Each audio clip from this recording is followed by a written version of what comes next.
जनाब, आप सबको बहुत बहुत आदाब, नमस्कार, बहुत बहुत सलाम, सत श्री अकाल। मैं हूं प्रोफेसर जेठानंद राही और आप देख रहे हैं मेरा यूट्यूब चैनल।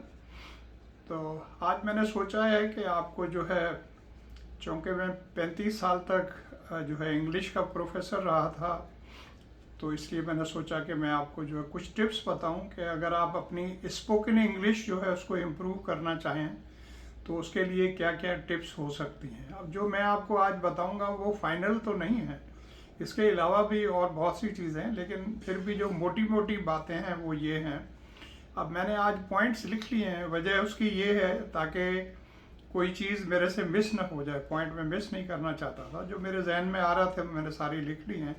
तो इसमें पहली पॉइंट तो ये है कि to improve spoken English you have to speak in English with your teachers, tutors, parents, friends and all others with whom you come in contact।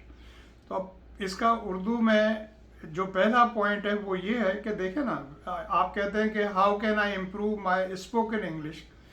तो भाई जब स्पोकन इंग्लिश को इम्प्रूव करना है तो जब तक आप unless you speak in English, how can you improve your spoken English? सो पहला पॉइंट तो यही है कि जब तक आप इंग्लिश में बोलेंगे नहीं तो ये इम्प्रूव कभी भी नहीं होगी। आप जब तक शर्माते रहेंगे कि मेरे पे घर वाले हंसते हैं या फिलहाल हंस रहा है या वो हंस रहे हैं, क्योंकि शुरू में जो है आपको थोड़ी हिचकिचाहट भी होगी और आपका हो सकता है प्रोनाउंसिएशन भी सही ना हो, तो लोग जो है वो हो सकता है कहें कि अच्छा ये अब बड़ा अंग्रेज़ हो गया, अभी तो 8वीं क्लास में आया है और इंग्लिश में बातें करता है, तो इम्प्रेस करने की कोशिश कर रहा है, या बर्गर हो गया या ये हो गया। तो इस तरह की बातें जो है तो होती रहती हैं, तो आप इस चीज़ की परवाह ना करें। तो आपके जो टीचर्स हैं क्लास में उससे इंग्लिश में बात करें, चाहे वो फिर आपको डिस्करेज आई होप नहीं करेंगे, लेकिन अगर वो न भी कर रहे हो तो आप उनसे इंग्लिश में बात करें तो डेफिनेटली फिर उनको भी इंग्लिश में आपसे बात करनी पड़ेगी। अगर आप ट्यूशन ले रहे हैं तो या कहीं एकेडमी जा रहे हैं पढ़ने के लिए तो वहाँ भी उनसे इंग्लिश में बात करें। आपके घर पर अगर आपके पेरेंट्स जो है उनको इंग्लिश आती है, आपके मदर और फादर को, सिस्टर्स को, भाइयों को, तो उनके साथ भी इंग्लिश में बात करें। फिर चाहे वो आप पर हंसें या कुछ भी करें तो उनको कहें कि please speak with me in English because I want to improve my spoken English. तो पहला टिप्स तो ये हो गया। अब इस पर अमल करना पड़ेगा आपको, क्योंकि जब तक अमल नहीं करेंगे तो कोई चीज़ इम्प्रूव होती नहीं। पॉइंट नंबर 2 ये है कि don't feel shy if people discourage you और लाफ एट यू। तो ये पॉइंट तो मैंने कवर कर लिया ही है कि आप लोग चाहे आपको डिस्करेज करें, चाहे आप पर हंसें, इस चीज़ की आप परवाह न करें। आपको इंग्लिश में बोलना पड़ेगा, जब भी जाकर ये इम्प्रूव होगी। पॉइंट नंबर 3 ये है कि watch and listen English news specially of BBC world. अब मैं स्पेशली ऑफ BBC वर्ल्ड क्यों कह रहा हूँ, क्योंकि जो BBC के जो न्यूज़ पढ़ने वाले हैं, जो न्यूज़ कास्टर हैं, वो बोलते हैं इंग्लैंड के अंदर लंदन शहर जो है उसका डायलेक्ट वो इस्तेमाल करते हैं, मतलब वहाँ का जो प्रोनाउंसिएशन है या वहाँ की जो ज़बान है उसको इस्तेमाल करते हैं। तो जो लंदन का एक्चुअल प्रोनाउंसिएशन है वही जो है वो करेक्ट इंग्लिश है। तो इसके लिए आप BBC के अगर चाहे खबरें सुने, चाहे BBC वर्ल्ड जो है टीवी की न्यूज़ सुने, लेकिन इसमें एक और पॉइंट जो इम्पॉर्टेंट है वो आपने ये ध्यान में रखना है कि जो खबरें पढ़ रहे हैं सिर्फ उनकी इंग्लिश को फॉलो कर रहे हैं। अगर वो किसी से इंटरव्यू ले रहे हैं या किसी और आदमी से बातचीत कर रहे हैं और अगर वो BBC का जो है मुलाजिम नहीं है तो हो सकता है उसका प्रोनाउंसिएशन या उसकी इंग्लिश सही ना हो। तो ये बात आपने ख़ास तौर पे ध्यान में रखनी है कि only the news casters follow them. अच्छा, इसमें आप BBC वर्ल्ड के अलावा भी जो है, और आप जिस भी कंट्री में रहते हो, चाहे पाकिस्तान में रहते हो, चाहे इंडिया में रहते हो, चाहे श्रीलंका में हो या किसी और बांग्लादेश में हो, कहीं भी रहते हो, तो वहाँ पर जो आपकी खबरें आती हैं, लेकिन उनके लिए भी शर्त यह है कि इंग्लिश वाली आप सुने, ताकि आप जो है, और वहाँ भी आप इस चीज़ को फॉलो करें कि जो खबरें पढ़ रहे हैं सिर्फ जो न्यूज़ कास्टर हैं उनकी इंग्लिश को आप फॉलो करें, बाकी लोगों की नहीं, जो दूसरे लोग हैं जो आते हैं उनकी नहीं। चौथा पॉइंट ये है कि watch movies in English specially made in England, Australia and New Zealand.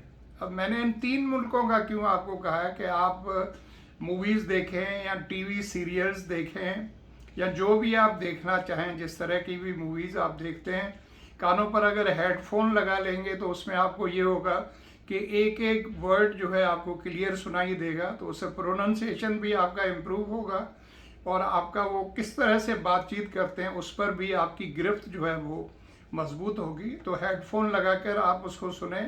अब मूवीज़ ख़ास तौर पर जो इंग्लैंड में बनी हुई हो, अब इंग्लैंड के मतलब है, अब और भी तो है, अब जैसे यूनाइटेड किंगडम में तो आपको पता है और भी आ जाते हैं, और उसके लिए तो मजाक में लोग कहते हैं कि बाकी जो उसके हिस्से हैं जैसे स्कॉटलैंड है या वेल्स है या आयरलैंड है, तो वहाँ की तो कुछ लोगों की इंग्लिश ऐसी ही है कि अगर आप सुन लें तो आप कानों को हाथ लगा लेंगे। सबकी नहीं, जो पढ़े लिखे लोग हैं अच्छे उनकी तो नहीं, लेकिन जो जनरल पब्लिक उनकी है तो उनका प्रोनाउंसिएशन, जो लंदन का जो प्रोनाउंसिएशन है उससे बड़ा डिफरेंट होता है। तो आप कोशिश करें कि सिर्फ इंग्लैंड में बनी हुई मूवीज़ या टीवी सीरियल्स और जो भी है उनको देखें। और ऑस्ट्रेलिया जो है उसका भी सेम प्रोनाउंसिएशन है लंदन वाला, और न्यूजीलैंड जो है उनका भी। तो और इन 3 कंट्रीज़ की मूवीज़ बहुत अच्छी भी होती हैं, तो उनको देखें। अब अमेरिकन प्रोनाउंसिएशन जो है वो बड़ा डिफरेंट है, तो उससे फिर आपके प्रोनाउंसिएशन में गड़बड़ी हो जाएगी। खैर आजकल तो सब चल रहा है, लेकिन कोशिश करें कि आप इन 3 की देखें if you want to improve your spoken English.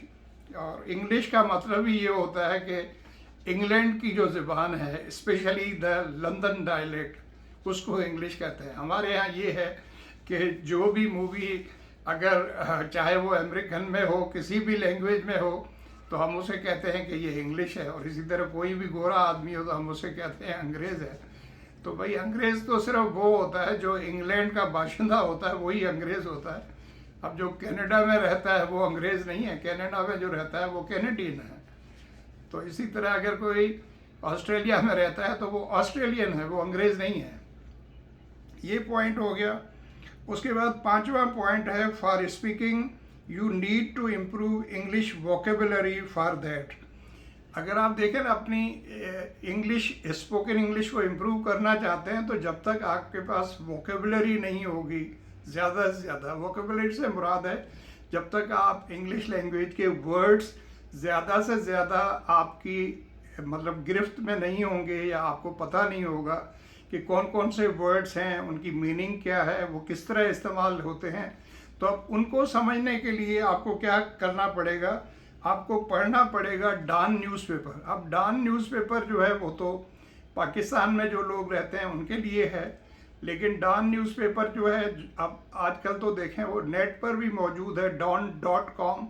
दोबारा कह देता हूँ, don.com उस पर अवेलेबल है। उसको बाहर दूसरे कई मुल्कों के लोग भी उसको पढ़ते हैं।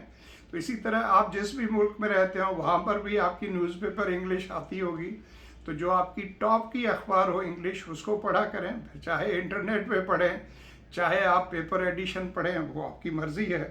कुछ लोग जो है पेपर एडिशन को पसंद करते हैं। अच्छा, उसके बाद रीडर्स डाइजेस्ट पढ़ें। अब रीडर्स डाइजेस्ट जो है वो तो इंटरनेशनल है। इसी तरह आपके मुल्क में अगर और कोई इंग्लिश का अच्छा मैगज़ीन छप रहा हो, आपका जिस फील्ड में भी इंटरेस्ट हो, स्पोर्ट्स में हो तो स्पोर्ट्स का पढ़ें, पॉलिटिक्स में हो तो पॉलिटिक्स के हवाले से ही पढ़ लें। मकसद ये है कि आपको ज़्यादा से ज़्यादा वर्ड्स जो है वो आपके पास उसका ज़ख़ीरा बढ़ेगा। और अच्छे इंग्लिश के नावल्स भी पढ़ें। अब जब मैं इंग्लिश के नावल्स कहता हूँ तो मैं बात कर रहा होता हूँ स्पेशली वो नावल्स जो इंग्लैंड के ऑथर्स के लिखे हुए हों, लेकिन आजकल तो तकरीबन और मुल्कों में भी बहुत अच्छे नावल्स लिखे जा रहे हैं, तो आप किसी और मुल्क के भी पढ़ सकते हो, लेकिन ये देख लीजिएगा कि उनकी रेटिंग वगैरह अच्छी हो, लैंग्वेज जो इंग्लिश की वो अच्छी हो, और जो भी वर्ड्स आपको इनमें नए नए वर्ड्स मिलते हों जिनकी आपको मीनिंग नहीं आते हो, और जो वर्ड्स आपके लिए नए हों तो उन वर्ड्स को आप नोट कर लें, अपने पास एक कॉपी बना लें उसके लिए अलग, और उन वर्ड्स को नोट करें। और उसकी आजकल तो बड़ा आसान है गूगल में तो आपको लिखना भी नहीं पड़ता, गूगल में है। या और अब तो आर्टिफिशियल इंटेलिजेंस के तहत आजकल काफ़ी और ऐप्स भी आ गई हैं जिसमें आप सिर्फ उस वर्ड जो है उसको प्रोनाउंस करेंगे तो उसकी जो भी मीनिंग है या किस तरह यूज़ होता है वो सारी डिटेल आ जाएगी। तो उसको नोट कर लिया करें, क्योंकि बार बार लिखने से भी चीज़ें याद होती हैं, ये तो आपको भी पता है। और एक और कोशिश करें कि you find a partner with you. आपके साथ अगर एक कोई पार्टनर होगा, एक हो तो बेहतर है, क्योंकि अगर तीन हो गए, आप तीन हो गए, तो फिर वो तीन जो है वो फिर उसमें कचहरी का एलिमेंट ज़्यादा आ जाता है। दो लड़के या लड़कियां या लड़का लड़की जो भी है, जो बोथ जो है want to improve their spoken English, तो वो फिर एक दूसरे के लिए ज़्यादा हेल्पफुल होंगे और सीरियस होंगे। तो ये बात हो गई। और उन वर्ड्स की मीनिंग वगैरह नोट करें। और ये प्रोसेस जो मैं आपको बता रहा हूँ स्पोकन इंग्लिश को इम्प्रूव करने का, ये एकदम नहीं हो जाएगा। इस तरह नहीं है कि आपने स्विच ऑन कर दिया और बिजली आ गई, रोशनी आ गई, इस तरह नहीं हुआ। It will take time, it will take months. ये तो आप पर डिपेंड करता है कि आप इस वक्त किस ग्रेड में हैं, या आप कॉलेज में हैं या स्कूल में हैं या यूनिवर्सिटी में हैं, कहाँ पर आप हैं और किस तरह आप कर सकते हैं। अब ये सारी चीज़ें गूगल पर और यूट्यूब पर भी मौजूद है, लेकिन मैंने अपने तौर पर सोचा कि मैं भी आपसे कोई चीज़ जो शेयर कर रहा हूँ, तो अगर आप में कुछ और मेरे से पूछना चाहते हैं इस सिलसिले में, तो आप जो है मुझे कमेंट्स में जो कर सकते हैं। फेसबुक पर मेरा है जेठानंद राही के नाम से, तो उसमें आप मैसेंजर पे आप मुझे मैसेज भी कर सकते हैं। और अगर आप चाहेंगे तो मैं आपको अपना व्हाट्सएप नंबर जो है वो भी दे दूंगा, और इस तरह भी आप मेरे से भले रब्ता करें। मुझे खुशी होगी अगर मैं किसी की मदद कर सकूं। Thank you so much for watching. और अगर मेरा वीडियो आपको अच्छा लगा हो और आप समझ रहे हैं कि ये आपके लिए हेल्पफुल है, तो आप इसको जो है शेयर करें अपने दोस्तों के साथ। और आपने अभी तक अगर मेरे यूट्यूब चैनल को सब्सक्राइब नहीं किया है तो आप इसे सब्सक्राइब करें, और जो है इसको बेल आइकन जो है उसको प्रेस कर दें, ताकि आइंदा भी मैं वीडियो बनाऊं इस हवाले से या किसी और हवाले से, तो आप उसको देख सकें। मेरे चैनल पर ऑलरेडी जो है 500 सवा 500 से ज़्यादा वीडियोस मौजूद हैं डिफरेंट टॉपिक्स के बारे में। तो आप उस पर चले जाएं तो आप मुख्तलिफ टॉपिक्स हैं, तो हो सकता है कोई टॉपिक आपको अच्छा लगे तो आप उसे देख सकते हैं या शेयर कर सकते हैं। Thank you so much, love you all, take care. अब दोबारा आपसे मुलाकात होगी, बाय।